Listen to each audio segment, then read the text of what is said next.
I think we want to go over to some questions now, and perhaps Justin can pick up any questions from the chat. And also, of course, we'd be very pleased to answer any questions that people have online. If you just stick up your hand using the reaction button at the bottom of the screen, that'd be great, and we'll pick up your questions. Over to Justin. Thanks very much, and yeah, thanks again, Jarrett and team. There's only 2 questions on there at the moment. One which is around asking more information on what the plans for Sweden's 1,500 clicks of electric highways are by 2022. How much of that is eHighway, and is there any more plans to extend the German system? Well, for the time being, I have to confess, I'm not, let's say, really involved in the plan of the Swedish government, however, and they precisely did not say whether it's going to be an eHighway system or something else. As I'm informed, they are running some field test trials on Gotland, the island in the Baltic Sea, on the inductive solution for trucks also. But this is all what I know for the very moment. I can add some information from Sweden. Yeah, they're running on Gotland, yes, and we have been running up in northern part of Sweden with the catenary solution. And well, the project was for 3 years, and it finished, and now it's taken time because all the questions are answered and worked fine. So everybody was happy about that. Now the governments are asking different regions to propose a solution for about 30 kilometers of electric road system. And there are 2 regions that are selected to compete for this, the final, and one of them will be selected. And in the beginning, they said that whatever solution they choose should be in operation by 2022. We're still waiting for an real time plan from the traffic department regarding this, but that's the target anyway. And I think that's where the 2022 comes from. And secondly, they have discussed to connect all the 3 major cities in Sweden with eHighways in some way, and that would give us these 1,500 kilometers. But that's more, I would say, of a vision and not a firm commitment.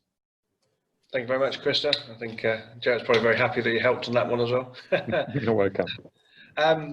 Next question is one on the operation. Obviously, the motorway bridges are various sizes, and if their overall height at least 5 meters, how did it work with the pantograph having to react prior to a 5-meter bridge?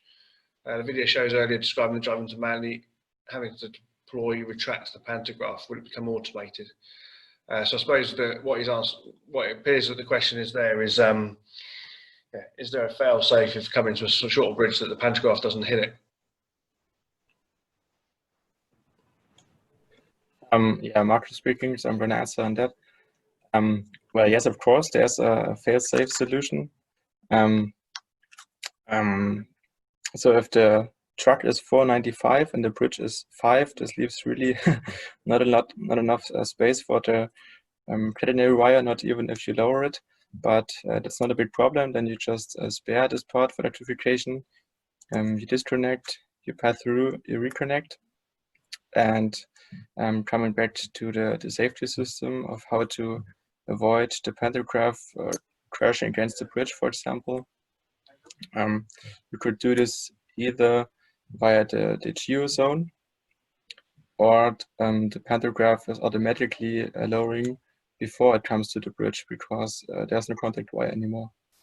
Thank you. Does the pantograph automatically retract when it's off the power? It's only turning it on to lift it up, isn't it? Yeah, exactly. Yeah. So I suppose the other thought as well on that is, whilst we're talking about 5 meters it's been installed in Germany, I think they're looking at a higher height for the cantilenery in the UK, aren't we? Yes, I think this is of course always project specific. So if you have higher trucks and higher bridges, then also the pantograph is operating on a higher height. But yeah, all I can say is that this is always project specific. So we need to have a look on the conditions on your possible test track. And we've already developed 2 solutions, 2 different solutions for bridges. So I'm sure we're gonna can also develop a third solution if needed.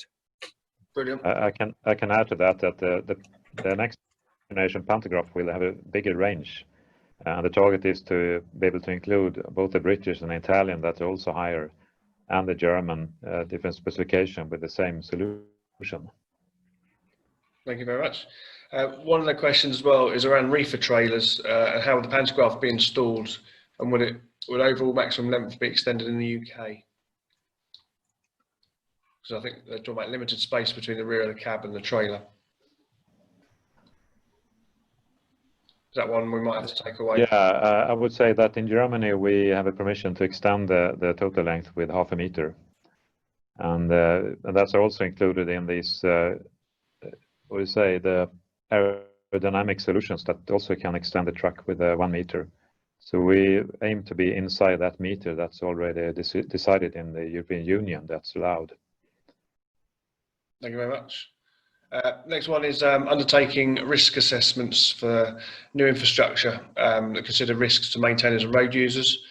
Assume something similar has been done and it can be shared. I'm assuming that some of the standard approvals that were taken that you mentioned at the end of the slide earlier on, which showed what permissions were taken, I assume they would be shared, although the same would have to be done in the UK anyway for any new infrastructure, wouldn't it? Of course, these risk assessments have been carried out also in predecessor projects, and we were of course in close contact with the German Highway Administration and the Bundesanstalt für Straßenwesen. I'm not too sure if we can share the whole risk assessment, but I think if you direct an email to my colleague Gerrit, we're going to discuss this internally. But of course, these assessments have been carried out. Yeah. Okay. Next one, I think, is more around the low bridge detection system. Is it vision-based for the automated pantograph retraction? I suppose coming back onto that subject, I think what's tried to be expressed, from my understanding, and correct me if I'm wrong, anyone, but effectively, if you've got a low bridge coming up, you either make sure that you leave a gap in the electrification or the catenary so that the pantograph retracts before you get there, or if it's high enough, then you have that system that you showed where it just leaves a solid catenary underneath the bridge so that the pantograph stays up. Yeah, this is correct what you say.